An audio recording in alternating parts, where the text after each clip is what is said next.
Gloire au Seigneur. Gloire à l'agneau. Merci El Shaddai.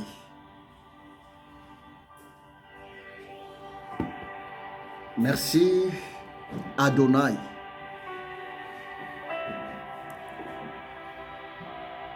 Merci l'étoile brillante du matin. Merci le soleil levant de la justice. Merci le Dieu créateur.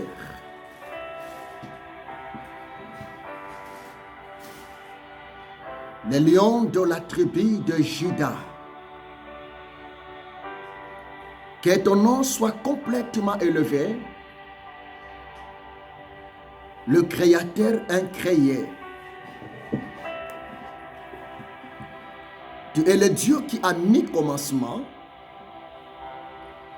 tu es le Dieu qui a ni fin. Mais tout commence par toi, Seigneur, et tout se termine aussi par toi.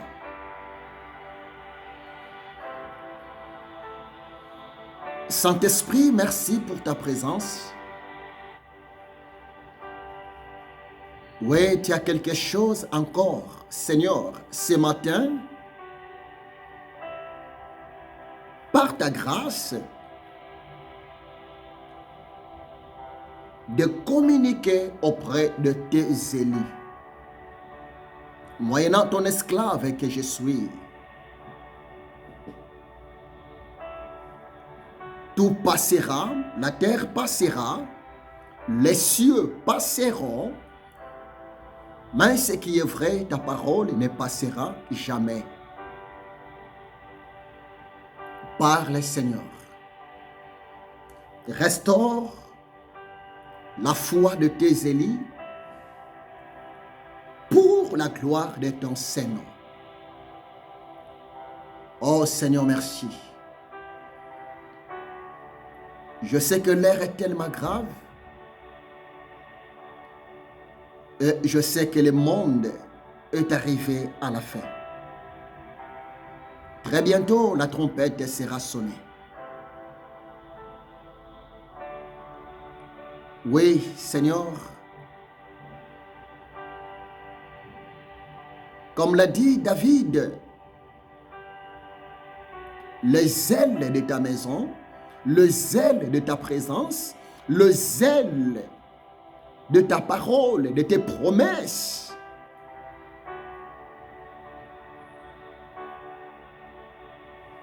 réanime mon esprit, me dévore, me pousse encore d'avancer à ta direction divine, Seigneur. Koreba sakanta rababa shinda reba yokontorobo shandara manashike. Me kanta raba ye kantorobo shikundi kandrabalia. Me kenta mana ye kente mene sandar yanda raba shandara manashike. Koribabo ye kente mene sikanta ramana shindai. Par le Saint-Esprit.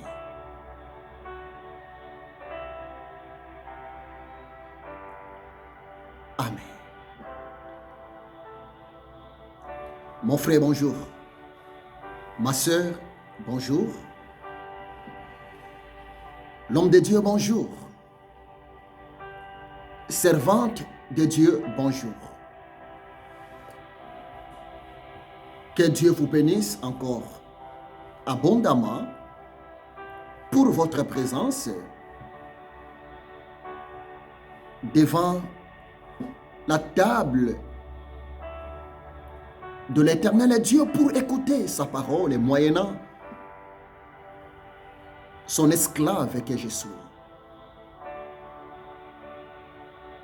En fait, le Seigneur m'a mis à cœur de m'approcher auprès de vous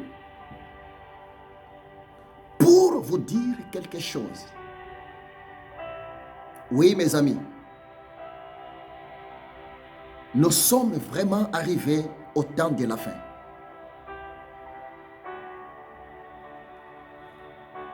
Nous sommes vraiment arrivés à la fin de toutes les choses. C'est pour cela, les hommes de Dieu qui ont la grâce d'écouter la voix du Saint-Esprit,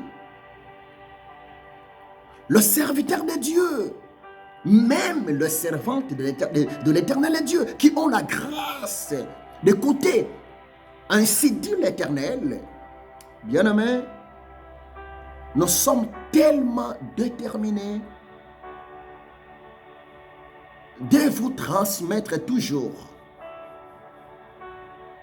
Ainsi dit l'Éternel Dieu. Mon frère, tu sais pourquoi?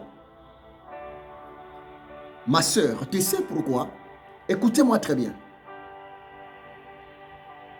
L'homme était créé par Dieu. Nous sommes créés par l'Éternel Dieu. Nous sommes créés à l'image de l'Éternel Dieu. Nous sommes créés à la ressemblance de l'Éternel Dieu. Beaucoup plus pour Dieu, s'il vous plaît. L'Éternel Dieu nous a créés pour lui. L'Éternel Dieu nous a créés pour être dans une bonne relation, communion avec lui. L'Éternel Dieu nous a créés pour accomplir sa volonté. Croyez-moi, ce qui est vrai. C'est pour cela, mon ami, vivre sans connaître la pensée de Dieu pour ta vie, vivre sans connaître la volonté de l'Éternel Dieu par rapport à ma vie, bien-aimé, c'est la confusion totale. C'est pour cela l'homme est appelé de saisir la grâce de l'Éternel Dieu. Croyez-moi, c'est la vérité. Nous sommes au temps de la grâce. Mais écoutez-moi très bien. La grâce prendra fin. Croyez-moi, c'est la vérité. Et pendant que la grâce de l'Éternel Dieu est encore là, nous devons en profiter. Mes amis, c'est la vérité. Et si vous lisez quelque part, Ecclésiaste chapitre 8, verset 8, que dit la parole de Dieu? Salomon, le fils de David, inspiré par l'esprit de l'Éternel Dieu, nous dit quelque chose. Ecclésiaste chapitre 8, verset 8. Salomon nous dit, l'homme n'est pas le maître de son souffle. L'homme n'est pas le responsable numéro 1 de sa vie. Oui, bien-aimé, c'est la vérité. Le maître du souffle de l'homme, c'est l'Éternel Dieu. Si jusqu'aujourd'hui, bien-aimé, nous sommes en vie, c'est parce que l'Éternel Dieu, depuis son trône de gloire, depuis son royaume invisible mais vrai, c'est Dieu qui décide. C'est Dieu qui permet que vous et moi, nous soyons toujours en vie. C'est pour cela, bien-aimé, vivre sans Dieu, vivre sans chercher de saisir la pensée de l'Éternel Dieu par rapport à ta vie, par rapport à ma vie, bien-aimé, vivre sans comprendre les souhaits de l'Éternel Dieu pour notre vie, bien-aimé, c'est quelque chose de tellement dangereux. L'air est tellement grave, mon frère.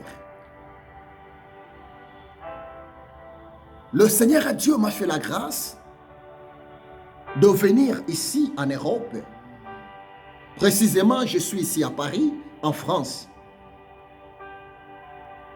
Et le Saint-Esprit me montre des choses incroyables ici en Europe. Le Saint-Esprit me montre des choses tellement étonnantes ici en Europe. Et beaucoup plus par rapport à la vie des enfants de Dieu. Beaucoup plus par rapport à la vie des hommes de Dieu et à la vie des servantes de l'Éternel Dieu. Et c'est tellement mal, s'il vous plaît. La consécration n'est plus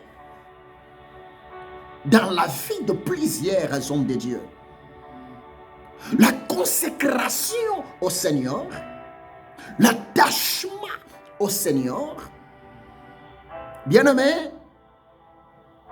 la discipline dans l'œuvre de Dieu, le respect au sacerdoce, bien-aimé,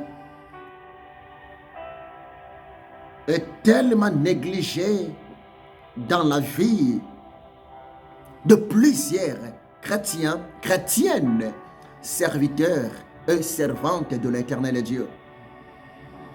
Bien-aimé, l'air est tellement grave. Le Saint-Esprit me montre l'apostasie massive est entrée, voire même dans l'Église. Le chrétien, les enfants de Dieu, beaucoup parmi les hommes de Dieu, beaucoup parmi les servantes de l'Éternel Dieu, bien-aimés, sont tellement éloignés de l'Éternel Dieu à cause de la distraction, à cause du bien de ce monde, à cause de la célébrité. Et les chrétiens d'aujourd'hui sont devenus des hypocrites. Les chrétiens d'aujourd'hui sont devenus de plus en plus de méchants, des ingrats, de blasphémateurs. Mais bien-aimé, laissez-moi te dire ce qui est vrai. Ce sont des choses que le Seigneur, Jésus-Christ de Nazareth, a déjà prophétisé. Il a déjà parlé de cela vers l'an 33, avant son départ dans son royaume. C'est pour cela que le Saint-Esprit m'a mis à cœur de m'approcher auprès de toi, mon frère, pour te sensibiliser. Le Saint-Esprit m'a mis à cœur de m'approcher auprès de toi, ma sœur, pour t'encourager. Restez fidèle à ton Dieu. N'acceptez pas d'amener une vie chrétienne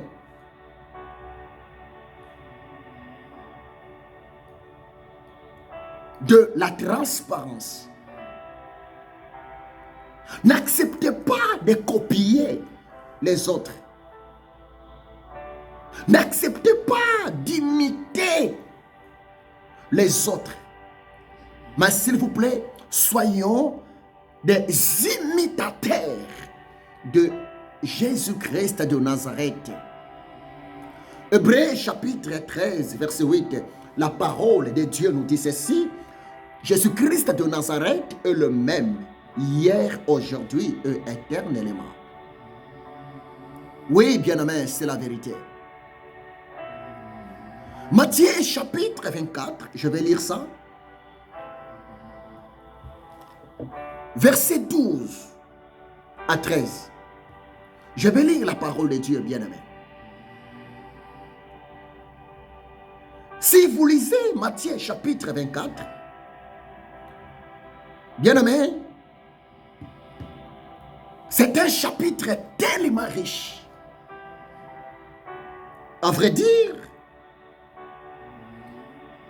dans l'évangile de Matthieu, chapitre 24, il s'agit d'un message purement prophétique. Matthieu 24, là-bas, nous voyons très bien que le Seigneur, ensemble avec ses disciples, ensemble avec ses apôtres, Jésus parlait concernant les choses à venir. Bien-aimé,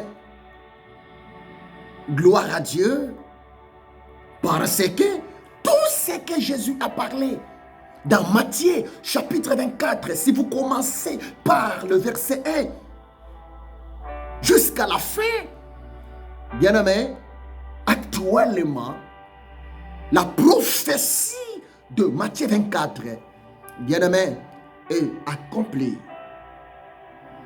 Nous vivons actuellement sous l'accomplissement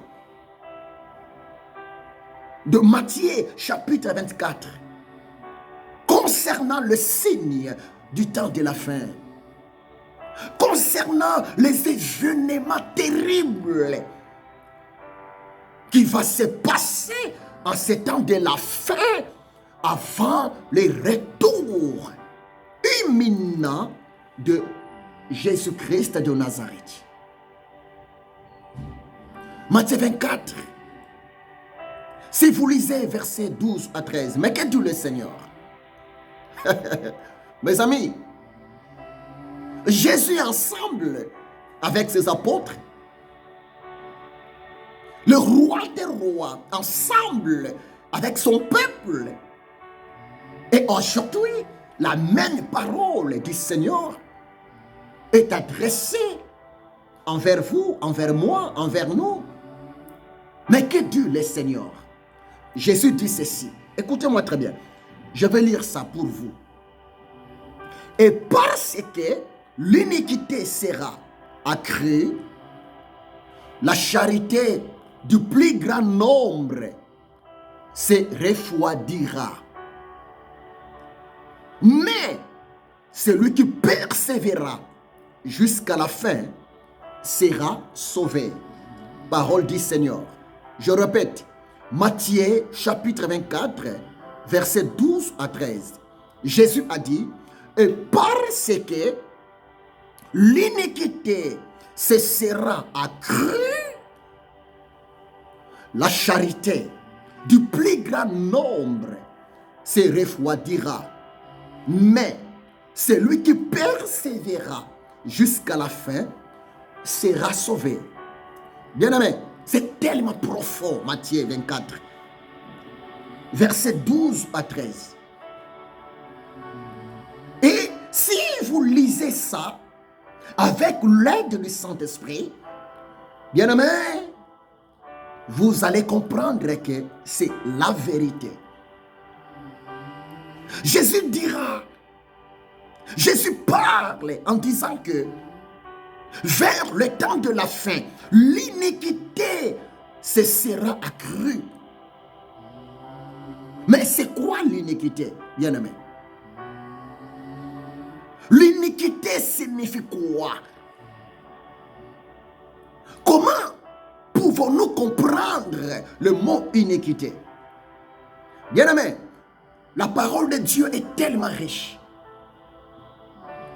La parole de Dieu s'interprète par elle-même.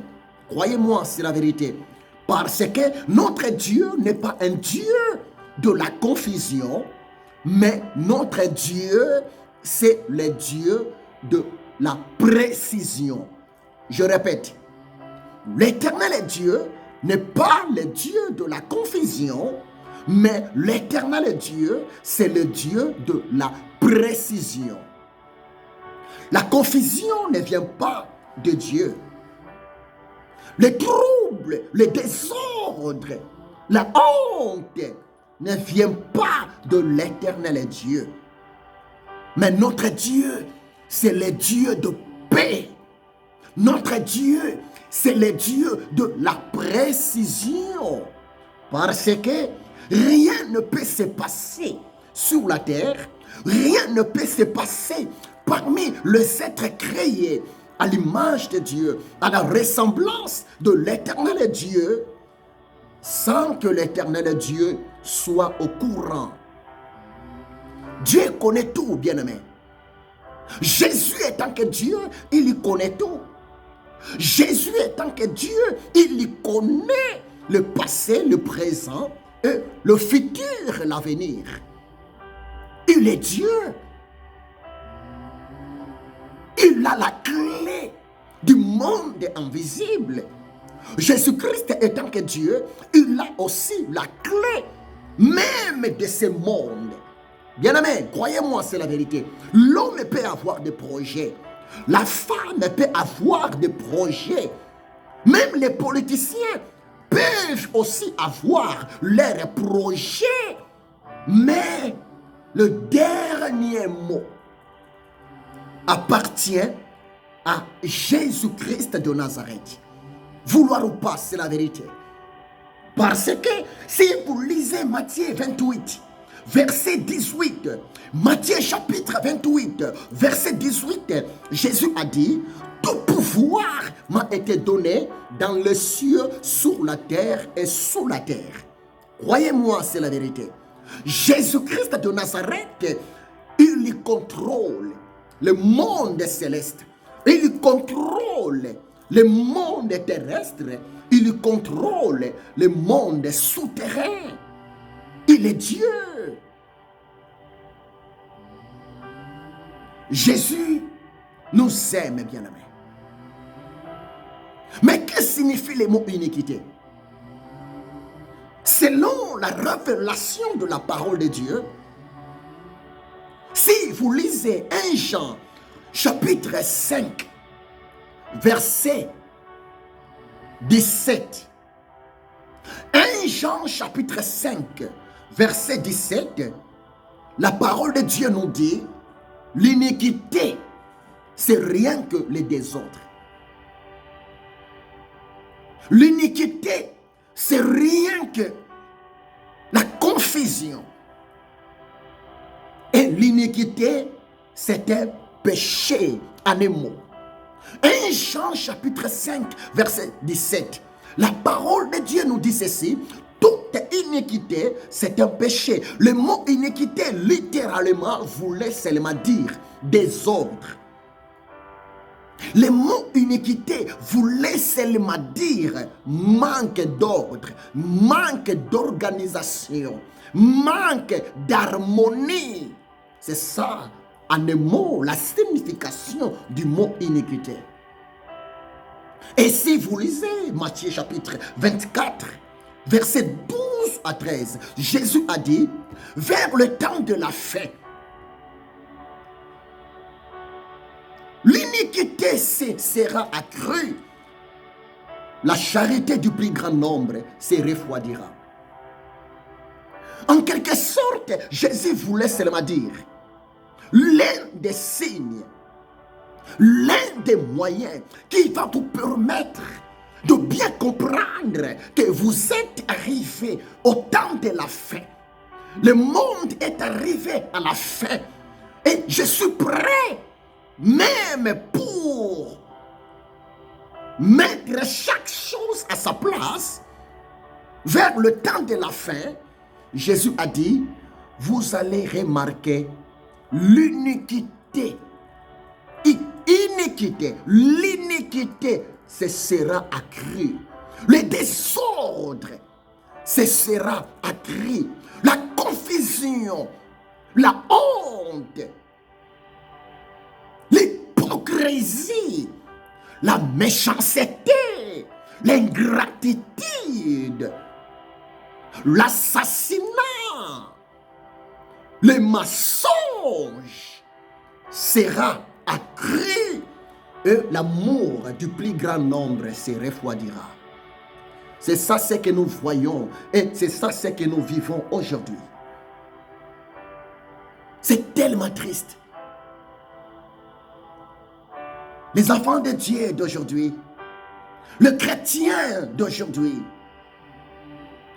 le chrétienne d'aujourd'hui, le serviteur d'aujourd'hui, le servante d'aujourd'hui, beaucoup, s'il vous plaît, vivent dans l'iniquité. Oh bien-aimé, ce message est pour toi. Ce message est pour moi, Élie de l'Éternel Dieu. L'heure est tellement grave. Croyez-moi, c'est la vérité.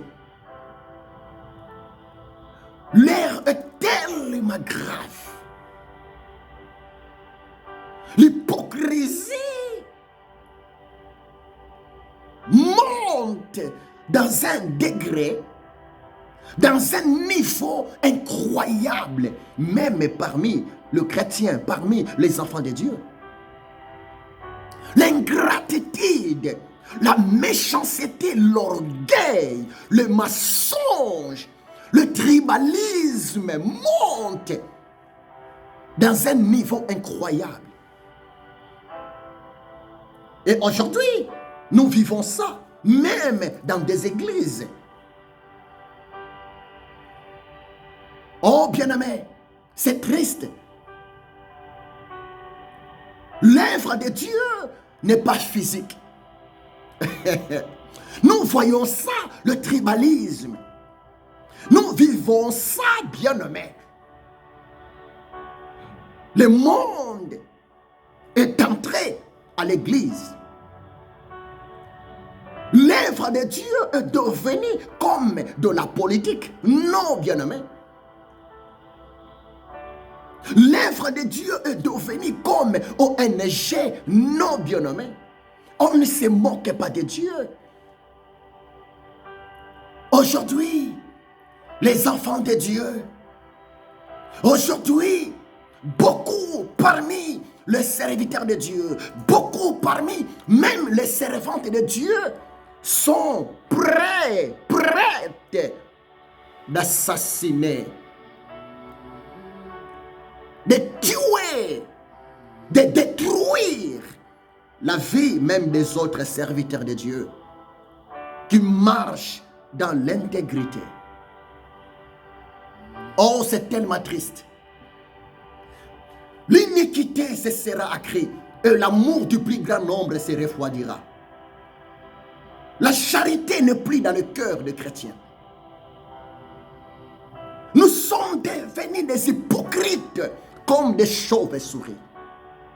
C'est pour cela, le Saint-Esprit continue à me parler, le message de la repentance est tellement important pour l'Église. L'homme de Dieu, vous qui me suivez, femme de Dieu, vous qui me suivez, craignons Dieu. Marchons dans la crainte de Dieu.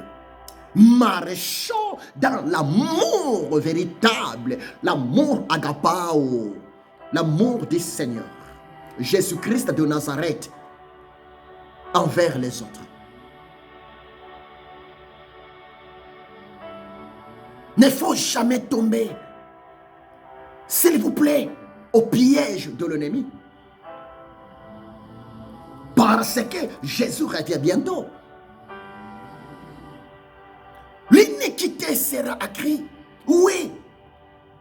Le désordre, le péché, l'hypocrisie, la haine, la méchanceté augmente jusqu'à tel point qu'aujourd'hui, nous voyons, nous attendons, même les hommes de Dieu sont empoisonnés. Oh, mon cœur est tellement dans la tristesse. Je suis tellement choqué. Et je pleure dans mon cœur. Parce que 3 jours passés, j'étais en ligne avec un grand homme de Dieu. Il est né pour moi dans la vie chrétienne. L'apôtre de l'Éternel Dieu, le serviteur de Jésus-Christ de Nazareth, l'apôtre Willy Kwasso. Cet homme de Dieu, c'est un homme de Dieu sérieux.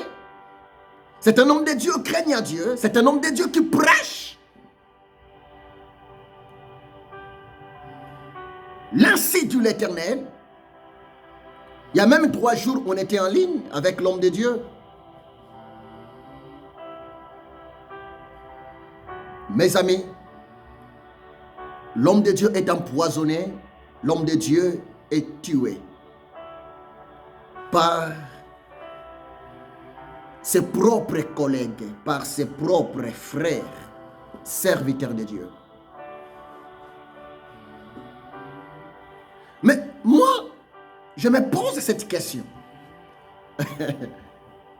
Comment tu peux avoir du courage, mon frère? Je me pose cette question. Comment tu peux avoir du courage, ma soeur,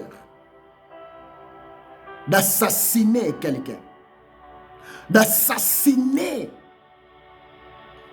un frère, un serviteur de Dieu, d'assassiner une sœur, une servante de Dieu, ou bien d'assassiner quelqu'un?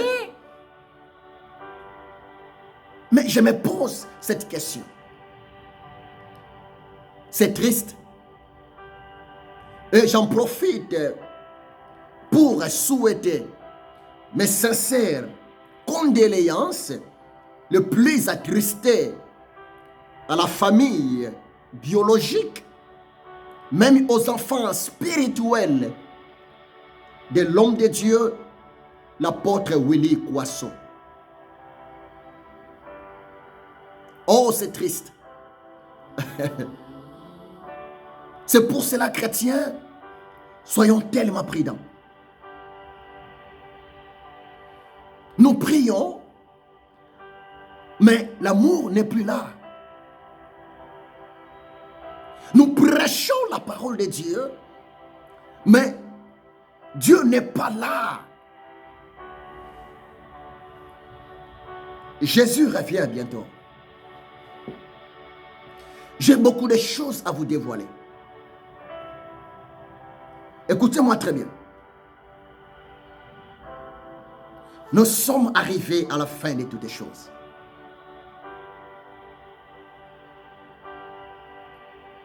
Matthieu chapitre 24, verset 12. Jésus a dit cela. L'iniquité cessera accrue. La charité du plus grand nombre se refroidira. Un conseil gratuit. Mon frère, ma soeur, n'acceptez pas d'être compté parmi les gens qui seront refroidis par rapport à l'amour du prochain. Non. Non, bien-aimé. Oh frère, oh sœur, un véritable enfant de Dieu,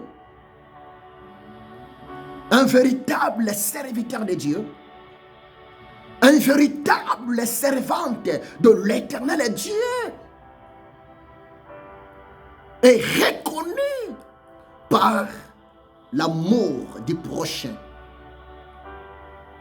Écoutez-moi bien, mon ami. Comment tu peux comprendre, comment tu peux avoir le discernement sur la personne qui a l'amour du prochain? Écoutez-moi très bien. Pour comprendre cet homme à l'amour du prochain, pour comprendre que cette femme est là, l'amour du prochain dans son cœur, écoutez-moi très bien, l'amour du prochain marche ensemble avec la compassion. Croyez-moi, c'est la vérité. Tu as l'amour du prochain. Tu dis que j'ai l'amour du prochain. Tu dis que j'ai l'amour de Jésus-Christ dans mon cœur pour mes frères. Tu dis que j'ai l'amour de Jésus-Christ de Nazareth dans mon cœur pour mes sœurs, pour mon semblable. Bien-aimé, l'amour du prochain, ça se manifeste par la compassion. La compassion. Bien-aimé, l'amour sans la compassion, c'est de l'hypocrisie. Il ne faut pas dire qu'ici, il y a de l'amour. Il ne faut pas dire chez nous, dans notre église, dans notre maison, dans notre famille, il y a de l'amour. Non. Le plus grand signe, le signe majeur pour reconnaître la présence de l'amour de Dieu dans le cœur des gens, là où se trouvent les gens, c'est quoi? C'est la compassion. La compassion. La compassion. Croyez-moi, c'est la vérité. Un homme qui a la compassion, c'est un homme qui a de l'amour de Dieu. Une femme qui a de la compassion dans son cœur, c'est une femme qui a de l'amour de Dieu. Que le Saint-Esprit vous ouvre les yeux, mes frères, pour comprendre la pensée et la volonté du Seigneur. Dieu est tellement bon et Dieu nous aime. Notre Dieu est amour. L'amour de Dieu ne se refroidit jamais. L'Éternel Dieu, depuis qu'il est Dieu, l'Éternel Dieu est amour. C'est pour cela, la première des choses que l'Éternel Dieu met dans le cœur d'une personne qui a donné sa vie à Jésus-Christ de Nazareth, c'est quoi? C'est l'amour. Et l'amour, ça se manifeste par la compassion. L'homme de Dieu, tu peux avoir une grande église. Femme de Dieu, tu peux avoir une grande église. Messieurs, tu peux avoir une grande société. Son Excellence, tu peux avoir de milliards d'euros.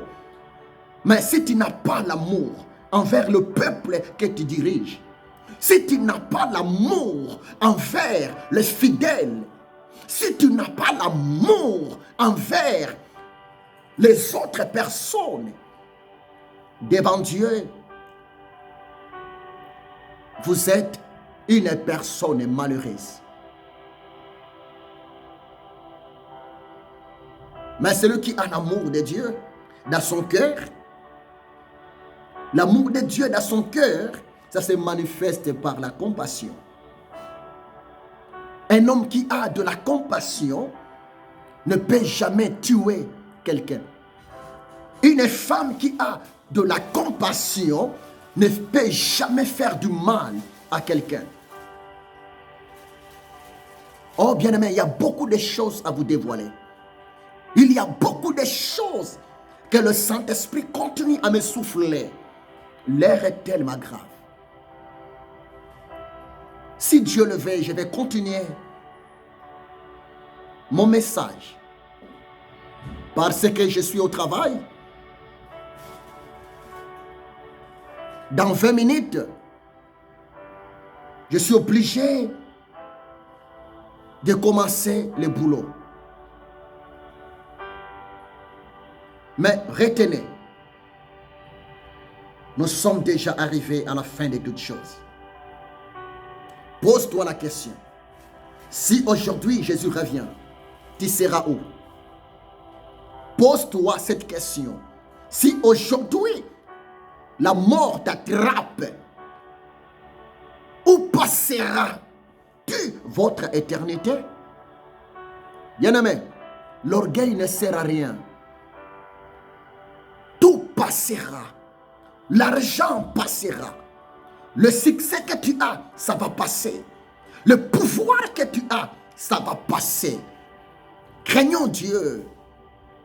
Aimons-nous les uns les autres et manifestons notre amour par la compassion. Par là, l'Éternel Dieu sera toujours au rendez-vous dans nos prières. Que l'amour de Dieu le Père, la grâce de Jésus-Christ de Nazareth et la communion du Saint-Esprit soit avec vous. Seigneur, merci. Koreba sekantaraba shandaria. Koreba ba yekentemene sakantorobo shikundikandarabalia. Avec un cœur brisé, Seigneur, je viens de te recommander encore le cœur de ton peuple, de tes enfants et beaucoup plus de tes serviteurs, de tes servantes. Aide-nous, Seigneur, de vivre